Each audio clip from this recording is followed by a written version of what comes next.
Израиль по договору о перемирии с Хамас выпустит из тюрем тысячи палестинцев, которые были задержаны и арестованы после начавшейся 8 октября 2023 года войны. Об этом сообщает РИА Новости со ссылкой на проект перемирия. При этом возвращение перемещенных лиц в северную часть палестинского анклава начнется 22 января. Также Израиль обязался завершить вывод войск из Филадельфийского коридора, граница между сектором Газа и Египтом, не позднее, чем на 50-й день после заключения перемирия. До этого израильские военные официально начали подготовку к приему заложников, захваченных палестинским движением Хамас в октябре 2023 года, и дали этой операции название «Крылья свободы». 15 января телеканал CNN сообщил, что израильские власти договорились с Хамас о прекращении огня в секторе Газа и поэтапном освобождении заложников. В соответствии с соглашением, о котором еще не было официально объявлено, Хамас и его союзные боевые группировки,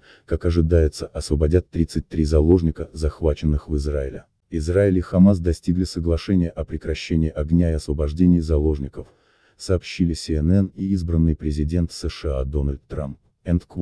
Израиль и Хамас договорились о соглашении, которое остановит боевые действия в секторе Газа и приведет к поэтапному освобождению заложников и палестинских заключенных, сообщил источник, информированный о переговорах. Официальных заявлений по этому поводу еще не было, говорится в сообщении CNN на сайте в среду. CNN сообщает, что в соответствии с соглашением, которое пока официально не объявлено, Хамас и связанные с ним группировки боевиков должны освободить 33 заложника, захваченные в Израиле во время атак 7 октября 2023 года. Взамен Израиль освободит сотни палестинских заключенных. Избранный президент США Дональд Трамп также заявил, что достигнута договоренность об освобождении заложников, и что заложники, удерживаемые Хамас, будут вскоре освобождены.